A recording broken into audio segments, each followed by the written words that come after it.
Avocado. You are now listening to The Young God, a podcast for the gods.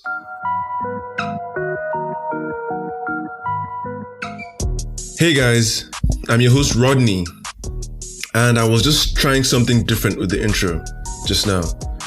Trying to switch it up a little bit, because today marks 1 year, 365 days since the very first episode of The Young God dropped. Gosh, it feels like I've been doing this forever. With over 80 episodes and counting, I just couldn't have gotten this far without you guys who stay supporting your boy. I wish I could, name you all, but just off the top of my head, I'm talking about Zainab, Kenneth, Paul, Comfort, Stephanie,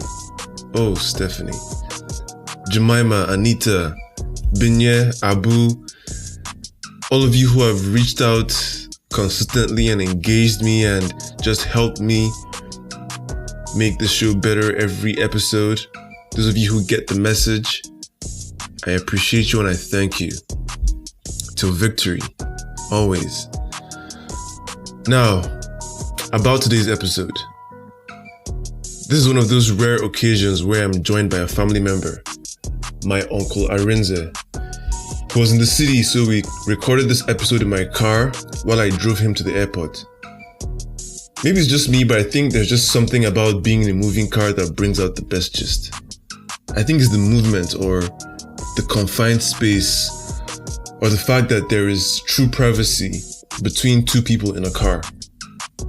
I wish I could do more episodes while driving, but with the way the price of fuel is set up, you know what I'm saying? You know what I'm saying? But this won't be the first time I've done this.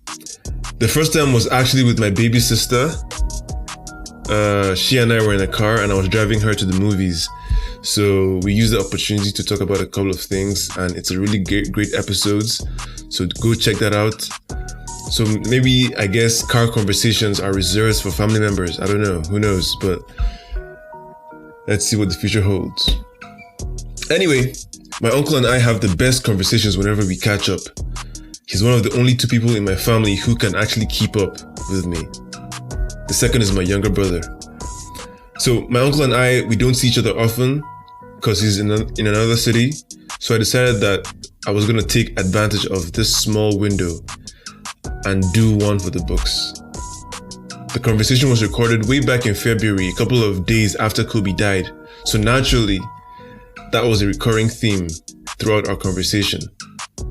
And what's interesting to me is how my uncle, who didn't know about Kobe, or he didn't know much about Kobe until his death, was inspired by him after. And that set the tone for the conversation. He talked about how Kobe's story helped him face the pressures of his own, business and life with more energy and intention. From there, we explored the story of the Jews and what they went through both in the Bible and in recent history, and how we can apply those lessons in our own lives, which is an angle I never considered. You see, that's the thing with my Uncle Arinze. He stays telling me things I never knew, and I hope this episode does the same for you. Without further ado, let's start the show.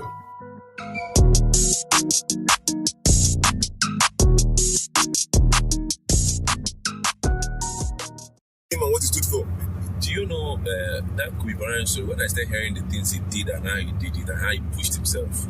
So I was just asking myself, because I know that I'm facing some challenges at my job now. We're just starting a new year and we're trying to push and do new things and get new businesses. Yeah.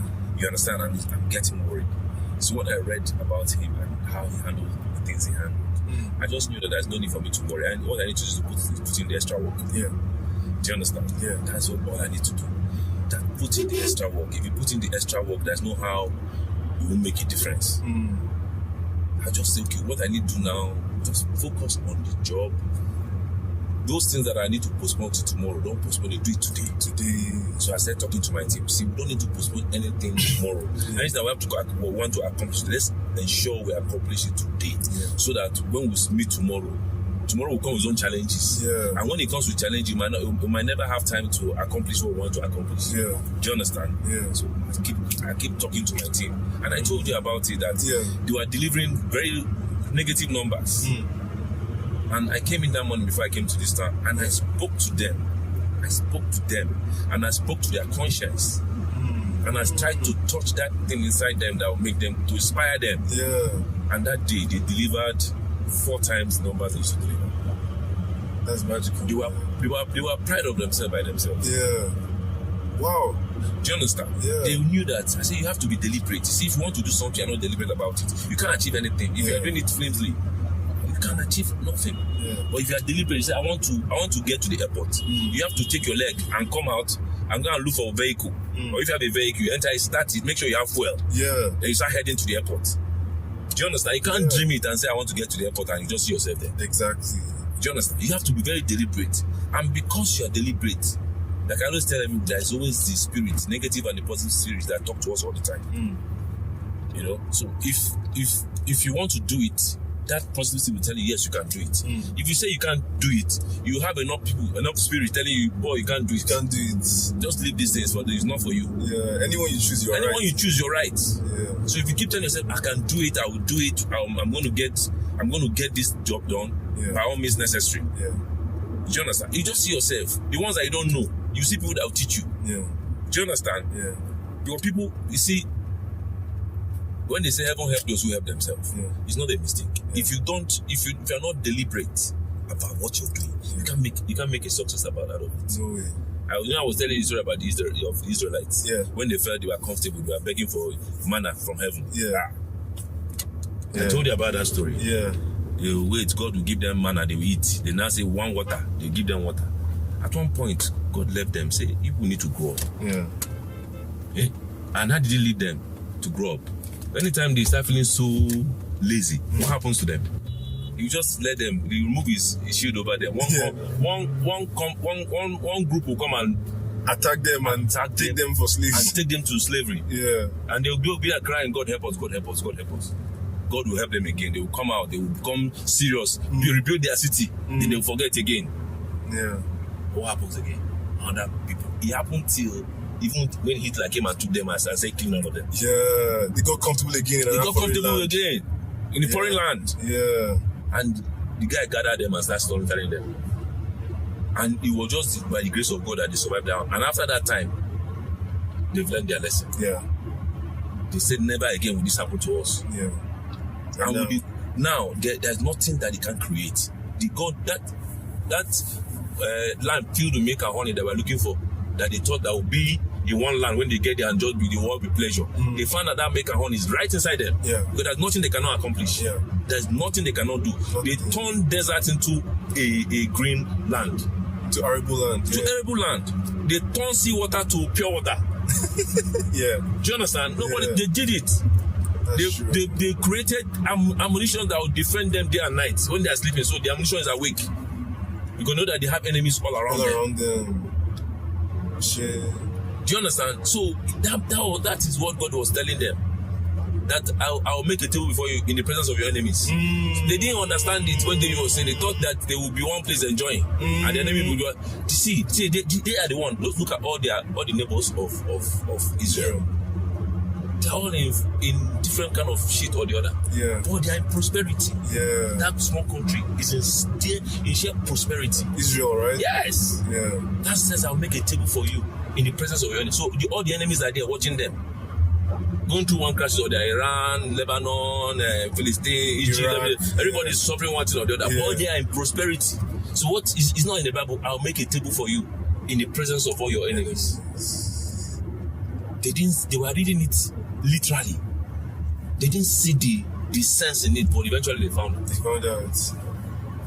And they have not looked back. And they've not looked back since then. Yeah. They're only getting better and better.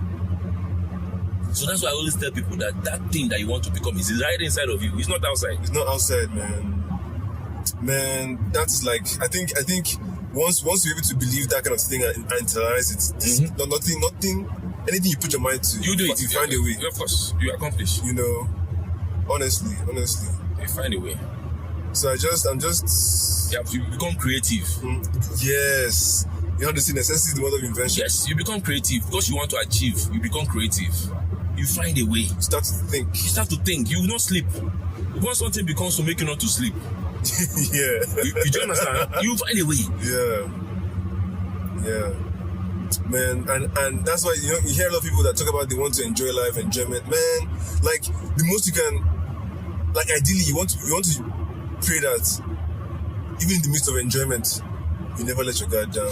Don't let your guard down. Because that's exactly when you're most vulnerable. When things are good. Yes. And history has shown it time and time again. I will give you the story of the Israelites. Now, when they get comfortable, you are eating, you are enjoying, you are saying all is well. They didn't know when they didn't even know that Hitler was taking them into captive. Yeah. You just tell them, okay, everybody. They didn't even know where they were going. Put them in a train and take them to one place, and it's wanting to get there. They don't notice that they are in hell now. They're in hell. They are going to burn them.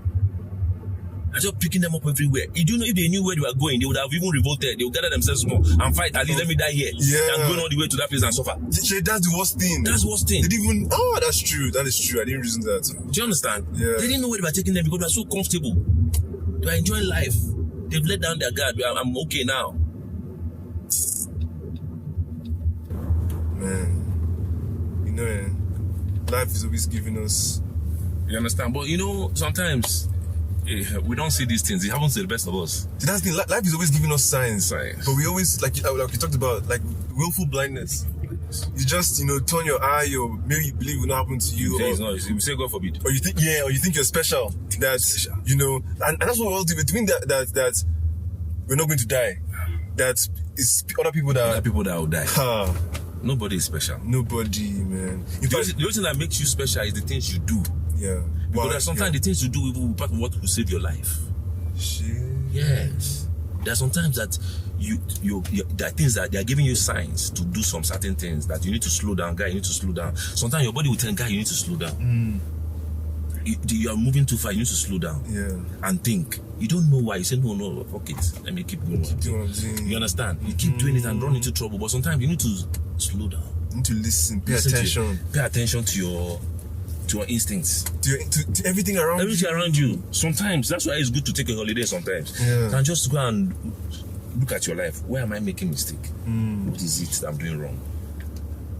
What is it that I'm not doing right enough? How do I overcome these things? These challenges that I believe I'll face doing this business. What if it goes wrong? What is my fallback? What am I going to do? Will I be okay? What's the worst that can happen? Sorry, let me call this guy. He's supposed to get me. Sure. Hello? Yeah, good afternoon or good morning. Yes, so I'm Omokache asked that I call you. I'm just at the checkpoint at the airport. Yes. I don't know. Thank you, sir. Yeah, checkpoint into the airport. I've not gotten to the building, but I'm just driving into the airport at the checkpoint where you have the soldiers. Okay, Terminal D. Oh, okay. All right. Thank you so much. I'll be there in a bit.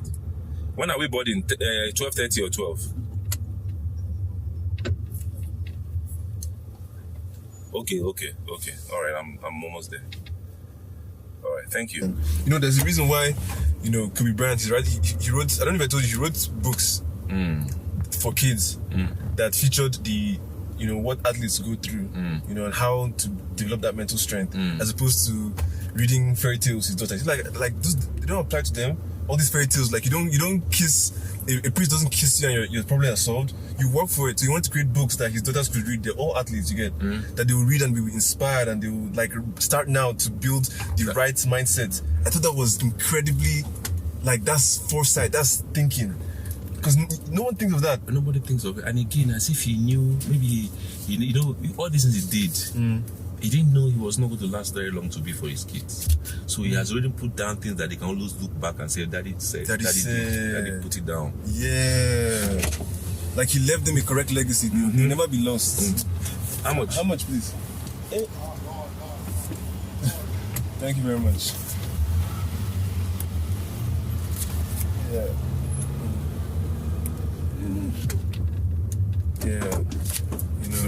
And it's not like he was expecting to die, but you just knew that anything can happen.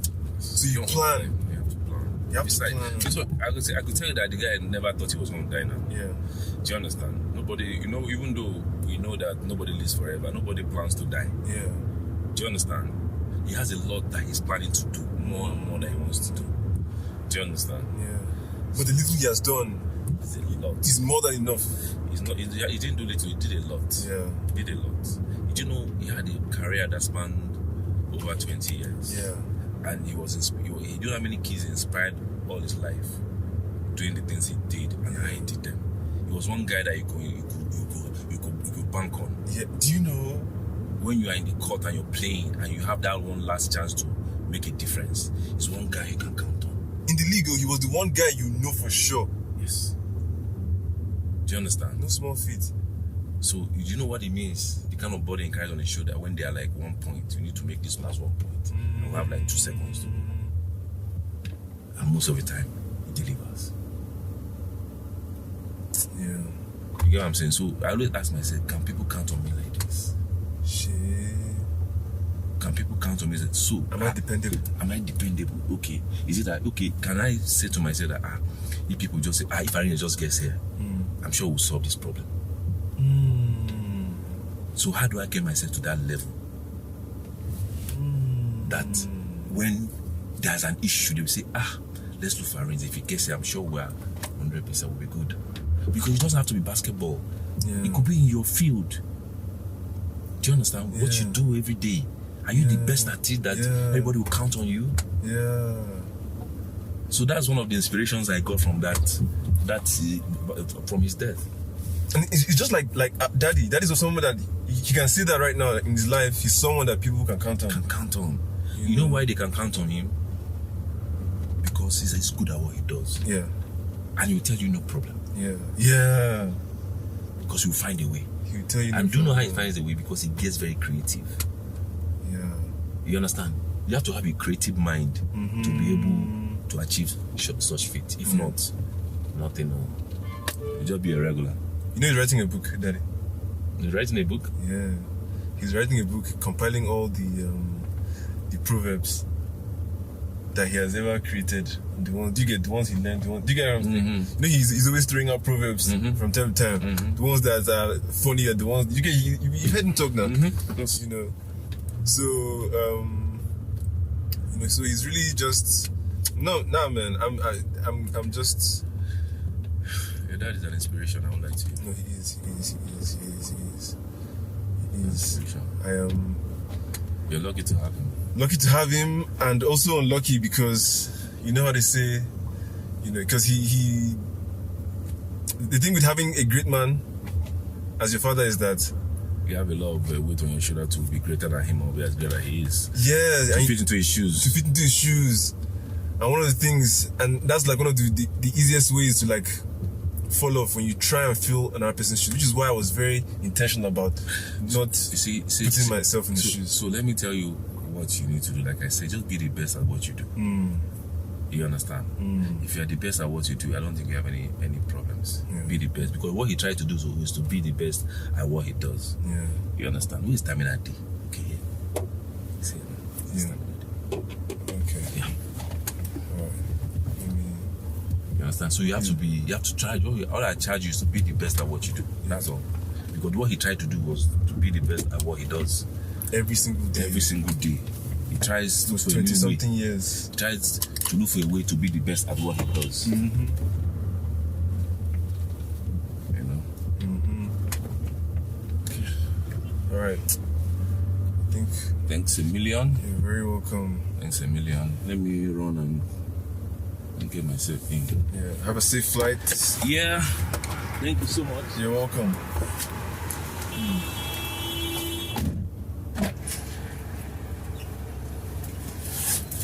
My regards to the kids. Yeah. And it's like you're keeping my ring, eh? Yeah, you give me now. All right, now.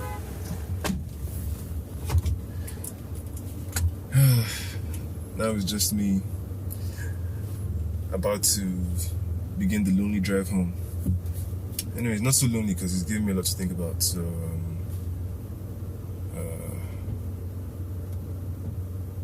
That's that. That's my uncle. We out.